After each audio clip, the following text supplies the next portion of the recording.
தமிழ்நாடே கேள்விப்பட்டிராத அதிரடி விலை குறைப்பு super Saravana stores. GT Holidays, South India's #1 travel brand. You know you are special when you're with GT Holidays. பழைய நகையை கொடுத்து பை டு 11 monthsல அதே அடைக்கு புது நகையை எடுத்துக்கோங்க. எக்ஸ்ட்ராவா ₹1 தர வேண்டாம். Magic old gold exchange. இவங்க 0 நம்பர் கொடுத்து கேட்டா வீடு இல்லாதவங்களுக்கு கொடுக்குறேங்கிறாங்க. ஆனா இந்த 0 நம்பர்ல இருக்கிற வீடை போய் இவங்க கண்டுபிடிச்சிருக்காங்க. அவங்க சொல்றது நாங்க தூய்மைப்படுத்துறோம், வாக்காளர் பட்டியல தூய்மைப்படுத்துறோம். தூய்மைப்படுத்துறதுன்னா நீங்க ஓப்பனா இருக்கணும்ல. ஏன் ஃபார்ம் 6-7 காமிக்கிறத நிப்பாட்டிட்டீங்க? ஏன் ராகுல் காந்தி வெளியிட்டோன்னு எல்லாத்தையும் லாக் பண்ணி வைக்கிறீங்க? இதை அறிவியல் பூர்வமாகவும் விஞ்ஞான பூர்வமாகவும் இந்த தேர்தல் ஊழலை நடத்துகிறார்கள். இதன் பெயர் வாக்கு திருட்டு, வாக்கு திருடர்கள். இதை விட மேல சொல்றாரு, ஆட்சி திருட்டுன்னே சொல்றாரு ராகுல். நான் இந்திய குடிமகன், நான் நிரூபிச்சே ஆகணும்ல, எந்த அவசியம் இல்லைங்க ஓட்டு போடுறதுக்கு. இந்தியாவில் இல்லாத இந்தியர்களை நீங்க வெளியே அனுப்புறது உங்களோட பொறுப்பு. புல்வாமாலையும் எல்லையை பாதுகாக்க முடியல, ஆபரேஷன் சிந்துன்னு போய் அடி வாங்கிட்டு வந்தீங்க. ட்ரம்ப் 37 தடவை சொல்றாரு. ஹரியானாவில் இந்த மாதிரி நடந்திருக்கு, 25 லட்சம் ஓட்டு எல்லாம் சொல்றாரு. இது பீகார்லயும் நடக்கும், நடந்தாச்சு, முடிஞ்சாச்சு. ஏன் ஏடிஎம்கே சேர்க்கிறாங்க? ஏன் இந்த கூட்டணியை வலுவாக்குறாங்க? ஏன் தவாக்காவை கூப்பிடுறாங்க? அப்படின்னா இப்படி இருந்தாலும் தமிழ்நாட்டில் இவங்க ஜெயிக்க போறது இல்லை. ஆனா ஜெயிக்கிற மாதிரி ஒரு தோற்றத்தை உருவாக்குவாங்க. அப்புறமா எஸ்ஐஆர் மூலமா விஞ்ஞான பூர்வமா ஊழல் செய்வாங்க. அதன் மூலமா இவங்க ஆட்சியை, கள்ளத்தனமான ஆட்சியை பிடிப்பார்கள். புல்வாமா மாதிரியே ஒரு சம்பவம் நடந்துருக்கு. இதுக்கு யாருங்க பொறுப்பேற்கணும்? தவாக்காக்கு அரசு சரியில்லை, போலீஸ் சரியில்லை அவ்வளோ குற்றச்சாட்டு பண்ணாங்களே. இன்னைக்கு ராணுவம், மத்திய அரசு, மாநில அரசு, உள்துறை அமைச்சர் இவர்கள் என்ன பொறுப்பு எடுத்துக்கொள்ள போகிறார்கள்?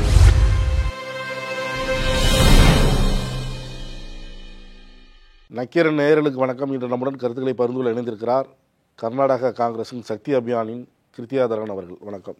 வணக்கம். தங்களுக்கும் நக்கீரன் நேயர்களுக்கும் அன்பு வணக்கங்க. பீகாரில் இன்னைக்கு 2ஆம் கட்ட தேர்தல் போட்டி போட்டு இந்தியா கூட்டணியும் தேசிய ஜனநாயக கூட்டணியும் பிரச்சாரம்லாம் பண்ணாங்க.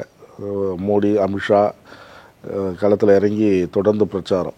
காட்டாட்சி மீண்டும் வரக்கூடாது, லாலு பிரசாத் ஆட்சியை சொல்கிறார். காட்டாட்சி மீண்டும் வரக்கூடாது, நம்ம ஆட்சி வளர்ச்சி நம்ம 20 ஆண்டுகளில் வளர்ந்துருக்கு. மீண்டும் இன்னைக்கு இளைஞர்கள், பெண்கள்லாம் நாங்கள் முக்கியத்துவம் தரோம் அப்படிலாம் சொல்லி பிரச்சாரம் பண்ணாங்க. இந்தியா கூட்டணியும் தீவிர பிரச்சாரம் பண்ணாங்க. முதல் கட்ட தேர்தலில் 64.6% வந்திருக்கு வாக்குப்பதிவு.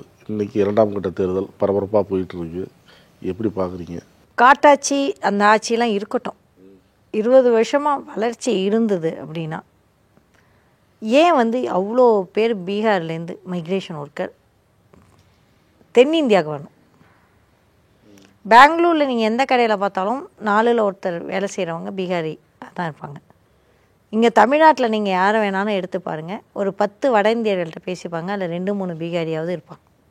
மத்திய பிரதேஷ்லேருந்து வராங்க, இல்லைன்னு சொல்லலை. பட் ஏன் பீகாரிகள் அவங்க மைக்ரேட் பண்ணணும்? மைக்ரேஷன் அப்படிங்கிறது ரொம்ப கொடுமையான விஷயம். ஆங்கிலேயர்கள் ஒரு கான்ஸ்பிரசி தியரியாக இருக்கலாம், நிஜமாகவும் இருக்கலாம். பஞ்சத்தை செயற்கையாக உருவாக்கி தான் தமிழ்நாட்டிலேருந்து நம்ம அவ்வளோ மைக்ரேஷன் பண்ணினோம். டீ எஸ்டேட்டுக்கெலாம் இப்போ ஆள் கிடையாது. நம்ம டீ எஸ்டேட் தமிழ்நாட்டிலேருந்து கரும்பு வெட்டவும் டீ எஸ்டேட்டுக்கும் உலகம் ஃபுல்லாக இருக்க நம்ம தமிழர்களுக்கு அது ஒரு காரணம். அப்போ தமிழ்நாட்டில் தெற்கு இந்தியாவில் ஒரு பஞ்சத்தை செயற்கையாக உருவாக்கினார்கள் அப்படின்னு ஒரு தியரி உண்டு. நம்ம பஞ்சம் வந்தாலோ கஷ்டம் வந்தாலோ தான் நடக்கும். அப்போனா 20 வருஷமாக இவங்க பீகாரிகளை பஞ்சத்திலேயே வாட்டி வச்சுருக்காங்க. யாருக்குமே டக்குன்னு ஊரை விட்டு வெளியில் வரதுக்கு மனசு வராது. ஊரில் வசதியாக இருக்கவங்கள ஊரை விட்டு வருவாங்க. ஊரில் வேலை வாய்ப்பு இல்லாதவங்க, கல்வி இல்லாதவங்க, நம்மள பசங்களை சென்னையை விட்டு வர சொல்லுங்க, வரவே மாட்டாங்க ஈஸியாக. ரொம்ப பெரிய வாய்ப்பு இருந்தால் தான் வெளிநாட்டுக்கெலாம் போவாங்க. அப்படி என்றால் இந்தியாவில் வாய்ப்பு கம்மி தான், அதனால தான் நம்ம வெளிநாட்டுக்கு போகிறோம். அப்படி என்றால் மைக்ரேஷன் பீகாரில் நம்ம தமிழ்நாட்டில் இருக்கிற அளவுக்கு வாய்ப்புகளை அவங்க உருவாக்காமல் இருக்காங்க. அவங்க கட்சி மத்திய அரசிலும் சரி மாநில அரசும் சரி செயல்படாத, முடக்கப்பட்ட, சும்மா வெறுமாயை அவல் போல் மெல்லும் ஒரு கட்சி ஆட்சி அது.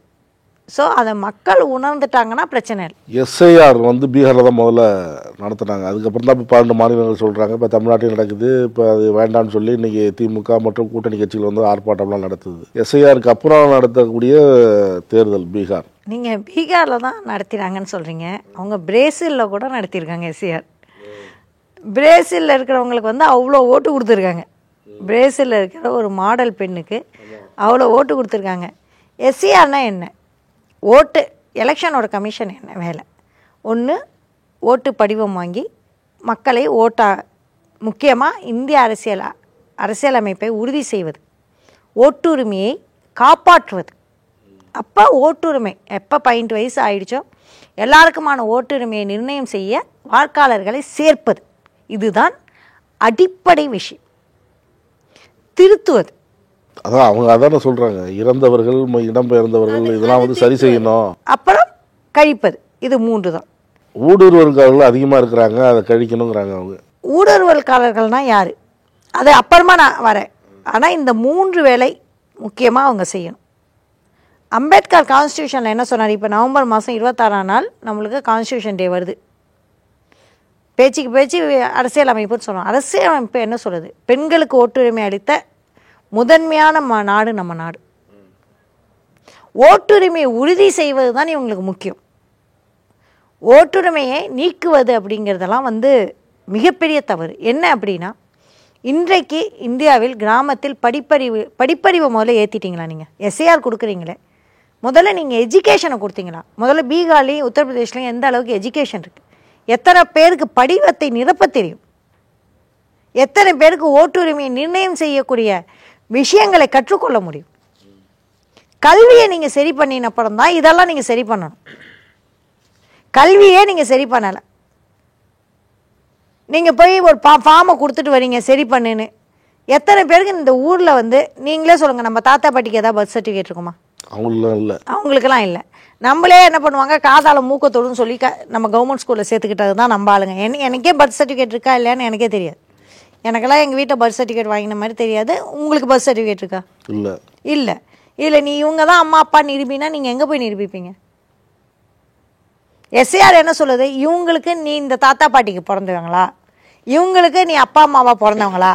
பாஸ்போர்ட்டு வெளிநாட்டுக்கு போகிறதுக்கு நம்ம ஏதோ இதெல்லாம் கஷ்டப்பட்டு ஏதோ செஞ்சுக்கிட்டு இருந்தோம். படிக்காதவர்கள் நான் என்னை ஊரை விட்டே நான் தாண்ட போகிறது இல்லைப்பா, எனக்கு ஓட்டை மட்டும் கொடுங்கணும். குடிசை வீட்டில் வீடு அடிச்சிட்டு போனவங்க எத்தனை பேர் இருக்காங்க? நீ எங்கே போய் இது பண்ணுவீங்க? இவங்க 0 நம்பர் கொடுத்து கேட்டால் வீடு இல்லாதவங்களுக்கு கொடுக்குறேங்கிறாங்க. ஆனால் இந்த 0 நம்பரில் இருக்கிற வீடை போய் இவங்க கண்டுபிடிச்சிருக்காங்க. அதே சமயம் ஃபார்ம் 67 அப்படின்னு ஒன்று இருக்கு. வீடு அவங்களுக்கு இல்லை, அதனால மரத்தடியில் தங்கியிருக்கிறதா சொல்கிறாங்க. அது பொய். அது போய் இந்த 0 நம்பர் இருக்குல்ல, இதில் போய் எல்லாத்தையும் ஃபார்ம் போய் செக் பண்ணிட்டாங்க. இது செக் பண்ணல அந்த மாதிரி யாருமே இல்லை. அப்புறம் 0ன்னு செக் பண்ண ஒரு வீட்டில் நிஜமாவே வந்து ஒரு வீட்டில் குடியிருக்காங்க. இந்த வாக்காளரோட இதை போய் பார்த்தா அவங்க வீட்டில் 46 பேர் இருக்காங்க, 26 பேர் இருக்காங்க. இவங்கெல்லாம் யார் வீடுன்னா பிஜேபிக்காரங்க வீடு. நீங்கள் இவ்வளோ குறை சொல்கிறீங்க தேர்தல் ஆணையம் எல்லாத்தையும், காங்கிரஸ் கட்சிக்காரங்க அவங்க சொல்றது நாங்கள் தூய்மைப்படுத்துகிறோம், வாக்காளர் பட்டியலை தூய்மைப்படுத்துகிறோம். தூய்மைப்படுத்துறதுனா நீங்கள் ஓப்பனாக இருக்கணும்ல. ஏன் ஃபார்ம் 67 காமிக்கிறத நிப்பாட்டிட்டீங்க? ஏன் ராகுல் காந்தி வெளியிட்டோன்னே எல்லாத்தையும் லாக் பண்ணி வைக்கிறீங்க? ஏன் வந்து நீங்கள் கேஸ் போட முடியாது, நீதிமன்றத்துக்கு கட்டுப்பட முடியாதுன்னு நீங்கள் சொல்கிறீங்க? ஏன் உங்களை விசாரிக்க முடியாதுன்னு சொல்கிறீங்க? ஏன் 45 நாளில் வந்து வீடியோ ஆதாரங்கள்லாம் கேட்க முடியாதுன்னு சொல்கிறீங்க? 45 நாள் தான் நீங்கள் ஆதாரம் வைக்க முடியுங்கிறீங்க. ஏன் ஓப்பனாக இல்லை? சிஸ்டத்தை ஓப்பனாக கொண்டு வாங்க. நீங்கள் வந்து ஒரு காலத்துக்கு அப்புறம் தேர்தல் நீங்கள் ஆணையத்தை கேள்வியும் கேட்க முடியாது. ஃபார்ம் 67 அப்படின்னு ஒன்று வச்சாங்கல்ல, அதில் தான் இத்தனை நாள் சேர்த்தாங்க. இப்போ 67லாம் இப்போ நீங்கள் அப்ரோச் பண்ண முடியாது. நீங்கள் போய் இப்போ தேர்தல் ஆணையம் ராகுல் காந்தி அப்ரோச் பண்ணிட்டு இருந்தால, இப்போ வெப்சைட்டை முடக்கிட்டாங்களே, நீங்கள் எப்படி போய் நீங்கள் இதெல்லாம் போய் நிரூபிப்பீங்க? பிரேசிலியன் மாடல் நாங்கள் எடுத்துட்டோம். இப்போ நீங்கள் போய் இப்போ தேர்தல் ஆணையத்துலேருந்து எதுவும் எந்த டேட்டாவும் எடுக்க முடியாது. ஏன் எடுக்க முடியல? அப்படின்னா நீங்கள் ஒரு ஐடி வச்சு ஒரு சென்ட்ரலைஸ் சிஸ்டம் மூலமாக ஒருவருக்கு 10 ரூபாயோ 30 ரூபாயோ நினைக்கிறேன், 30 ரூபாய் கொடுத்து இந்த மாதிரி பொய் வாக்காளர்களை சேர்த்து, இந்த பொய் வாக்காளர்களை இப்போ வந்து வீடியோவில் முதல் கட்ட இது நடந்தப்புறம் நிறைய இடத்துல வீடியோ ஆஃப் ஆச்சு. அந்த வீடியோ ஆஃப் பண்ண மூலமாக இந்த எக்ஸ்ட்ரா பர்சன்டேஜ்னு சொல்கிறாங்க பார்த்தீங்களா, மகாராஷ்டிராவில் வந்து கிட்டத்தட்ட 17% எக்ஸ்ட்ரா ஓட்டுகள் விழுந்தது. 79 தொகுதிகளில் தேர்தல் திருட்டு வந்து பார்லிமெண்ட் எலெக்ஷனில் நடந்திருக்கு. ஹரியானாவில் 25 லட்சம் ஓட்டுகள் கள்ள ஓட்டுகள் விழுந்திருக்கு. இது எல்லாமே எப்படி விழுது அப்படின்னா, இவங்க ஆல்ரெடி ஏதோ செட் பண்ணி அதுக்குள்ளே பண்ணுறாங்க. இதை வந்து அறிவியல் பூர்வமாகவும் விஞ்ஞானபூர்வமாகவும் இந்த தேர்தல் ஊழலை நடத்துகிறார்கள். இந்த தேர்தல் ஊழலை நம்ம வெளிச்சம் போட்டு காட்டிக்கொண்டே இருக்கிறோம். மகாதேவபுரா ஒன்று பண்ணியாச்சு கர்நாடகாவில். அது வந்து ப்ரூவன். நான் அந்த தொகுதியில் அன்றைக்கி வந்து பூத்துக்கு வந்து அந்த சென்ட்ரல் தொகுதியில் வந்து பூத்தில் வந்து கிட்டத்தட்ட அன்றைக்கி மட்டுமே 40 பூத்துக்கு மேலே நான் காலையில் 7 மணிலேருந்து விசிட் பண்ணுறேன். ஏன்னா அந்த தெருவில் வந்து ஒரே இடத்துல 4-5 பூத்லாம் கூட இருக்கும் உங்களுக்கு சிட்டிக்குள்ளே. அப்படி போகிறேன். அப்போ ஒருத்தர் பேசுகிறாரு, டாக்குமெண்ட்ரியாக ஃபிலிமில் ரெக்கார்ட் ஆகிருக்கு. ஒருத்தவங்க என்னை வந்து வீடியோ எடுத்தாங்க டாக்குமெண்ட்ரிக்காக நான் எப்படி வேலை பார்க்குறேன்னு. அந்த டாக்குமெண்ட்ரியில் கேட்குறேன், இந்த மாதிரி ஓட்டு எல்லாருக்கும் வந்ததா அப்படின்னோடனே, எங்கள் ஏரியாவில் யாருக்குமே ஓட்டு இல்லை மேடம், எல்லாமே எங்கெங்கேயோ இருக்குது. அம்மா வந்து காலையிலேருந்து தேடிட்டு இருக்காங்க, அவங்களோட ஓட்டு எங்கே இருக்குன்னே தெரியல, இந்த நிமிஷம் வரைக்கும் எங்கள் அம்மா ஓட்டு போடல அப்படின்னா. சரி, உங்கள் அப்பாவுக்காவது ஓட்டு இருக்கா? நான் சாதாரணமாக தான் கேட்டேன், எனக்கு அப்போ ஓட்டு திருட்டு பற்றி தெரியாது. அப்பாவுக்கு ஓட்டு இருக்கா? நான் செத்து போய் 6 வருஷம் ஆச்சு அப்படிங்கிறாங்க. இதெல்லாம் நீக்கிறேன்னு சொல்லிட்டு தான் உள்ளே வராங்க. ஆனால் இவங்க நீக்கிறது யாராக இருக்குது அப்படின்னா சிறுபான்மையினராக இருக்காங்க. இவங்களுக்கு எந்த ஏரியாவில் ஓட்டு இல்லையோ அந்த ஏரியாவை பார்த்து குறி வைத்து அவங்களுக்கு தான் ஓட்டை வந்து நூக்கிறாங்க. எனக்கே போன தடவை ஓட்டு எந்த பூத்தில் இருக்குன்னு தெரியல, 4 பூத்து சுற்றிட்டு வந்தேன். அவங்க சொல்கிறாங்க, நீங்கள் புது ஓட்டர் ஐடி கார்டு வாங்குங்க அப்படின்ட்டாங்க. ஏற்கனவே உள்ளது செல்லாது. இத்தனை வருஷமாக ஓட்டு போடுற நம்மளுக்கே, படித்த நமக்கே இவ்வளோ சிக்கல்கள் இருக்கும்பொழுது டிமானிட்டைசேஷனில் யாருங்க பாதிக்கப்பட்டா? மக்கள் தான். கோவிட் அப்போ இங்கேருந்து தட்டை தூக்கி நீங்கள் தட்டுனீங்க. ஆனால் அதில் யார் சைக்கிள் ஓட்டிட்டு போனா? பாமர மக்களை குறி வைத்து அடிக்கிறார்கள். பாமர மக்களை குறி வச்சு அடிக்கிறாங்க. அதுவும் யாரு ஓட்டு தகுதியான வாக்காளர்கள் விடுபட மாட்டாங்க அப்படின்னு சொல்றாங்களே. யார் தகுதியானவர்கள்? யாரு தகுதியானவர்கள்? இவர்கள் படி யார் தகுதிங்கிறதுக்கு நிர்ணயம் செஞ்ச யார் இவங்க? அரசியலமைப்பு சட்டம் ஒவ்வொரு இந்திய குடிமகனுக்கும் நிர்ணயம் செய்து கொடுத்தது. அம்பேத்கர் எங்களுக்கு தகுதியை கொடுத்திருக்காரு. இவர்கள் யார் எங்களுக்கு தகுதியை கொடுக்க? நீங்கள் நீக்குவதற்கான தகுதி வேணாலும் உங்களுக்கு இருக்கலாம், எங்களை சேர்ப்பதற்கான தகுதி எங்களுக்கு தான் இருக்குது. நான் இந்திய குடிமகன், நான் நிரூபிச்சே ஆகணும்லாம் எந்த அவசியம் இல்லைங்க ஓட்டு போடுறதுக்கு. நான் இந்தியாவில் இருந்தாலே இந்திய குடிமகன். அப்படி என்றால் இந்தியாவில் இல்லாத இந்தியர்களை நீங்க வெளியே அனுப்புறது உங்களோட பொறுப்பு. இமிகிரன்ஸ் வந்தாங்கன்னா நீங்க உங்களோட எல்லையை பாதுகாக்கல. உங்க எல்லையை பாதுகாக்கிறதுனால என்னோட ஓட்டுரிமையை படிக்காதீங்க. உங்க எல்லையை நீங்க இந்திய எல்லையை பத்திரமா வச்சுக்கிறோமா இல்லையா? பர்மியர்கள் வந்துட்டாங்க, பர்மாக்காரங்க வந்துட்டாங்கன்னு மணிப்பூரில் பேசுறாங்க. வெஸ்ட் பெங்காலில் வந்து பங்களாதேஷ்காரர்கள் வந்துட்டாங்கன்னு பேசுறாங்க. உங்களுக்கு எல்லையை பாதுகாக்க தெரியவில்லை, அதனால் நீங்கள் இந்த ஆட்சியை விட்டு விலகுங்கள், எங்களிடம் ஆட்சியை கொடுங்க, நாங்கள் எல்லையை பத்திரமா வச்சுக்கிறோம். உங்களுக்கு எல்லையை பாதுகாக்க இன்னும் மோசமாக பேசுனா துப்பு இல்லை அப்படிம்பாங்க தமிழில். துப்பு இல்லை என்பதால் எங்கள் ஓட்டுரிமையை நீங்கள் படிக்கக்கூடாது. உங்களால் புல்வாமாலையும் எல்லையை பாதுகாக்க முடியல. ஆப்ரேஷன் சிந்துன்னு போய் அடி வாங்கிட்டு வந்தீங்க. ட்ரம்ப் 37 தடவை சொல்லிட்டாரு நான் தான். இன்னைக்கு அவரை எடுத்து ஒரு வார்த்தை பேசலை. எல்லாத்தையும் அங்கெல்லாம் வாயை மூடிட்டு இருந்துட்டு எங்களோட ஓட்டுரிமையில நீங்க கை வைக்கிறீங்க. அது தோல்வி பயம். ரெண்டாவது தோல்வியை ஏத்துக்க முடியாம இந்த மாதிரி குறை சொல்றாங்க. தோத்துட்டாங்க, அவங்களுக்கு அது நல்லாவே தெரியும். அவங்க பார்லிமெண்ட் அவங்க சொல்ற குற்றச்சாட்டு, பாஜக சொல்ற குற்றச்சாட்டு, இவங்களால தேர்தலை சந்திக்க முடியல, மக்கள்கிட்ட ஆதரவு திரட்ட முடியல, அதனால இந்த மாதிரி வாக்கு திருட்டுங்கிற குற்றச்சாட்டை வைக்கிறாங்க. அவங்க வாக்கு திருட்டு தான் செய்யறாங்க. யாராவது திருட்டான்னு ஒத்துப்பாங்களாங்க? நீங்களே போய் கேளுங்களேன். நீங்க போலீஸ்ல அடிச்சு ஓய்ச்சா கூட திருட ஒத்துக்க மாட்டாங்க.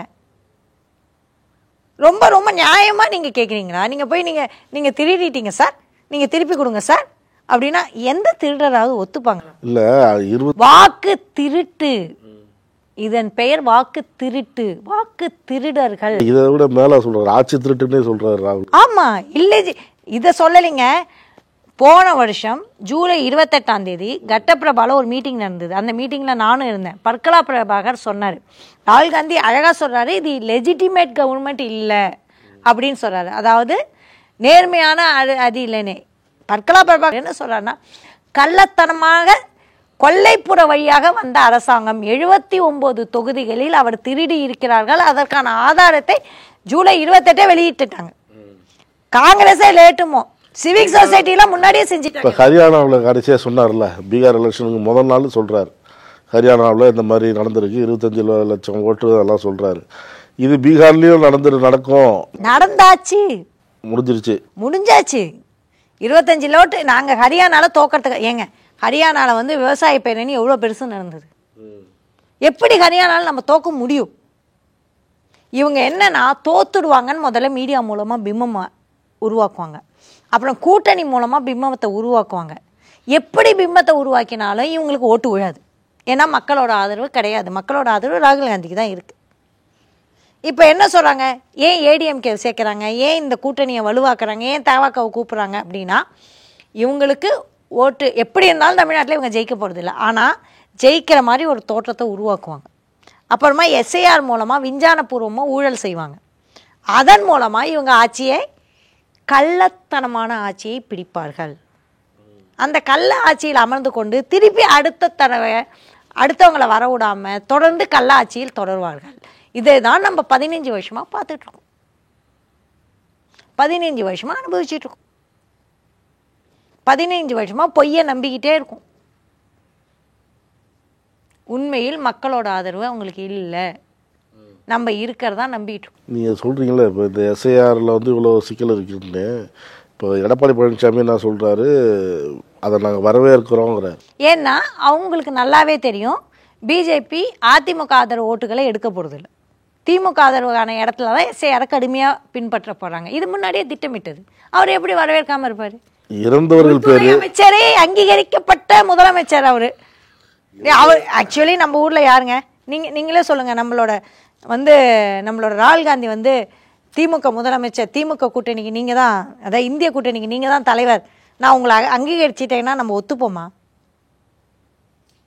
அப்படிதான் அதிமுக பவர்லெஸ் ஆகிடுச்சு.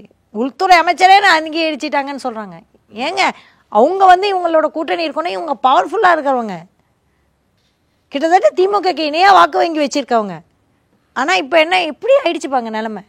அவங்க எப்படிங்க பிஜேபிக்கு எல்லாத்துக்கும் அவங்க ஆதரவு தானே. அவங்க 1 2 இல்லை இந்த விஷயத்தில் நீட்டுக்கு ஆதரவு கொடுத்தாங்க. நீட்டு போனதே அதிமுகவால் தான்.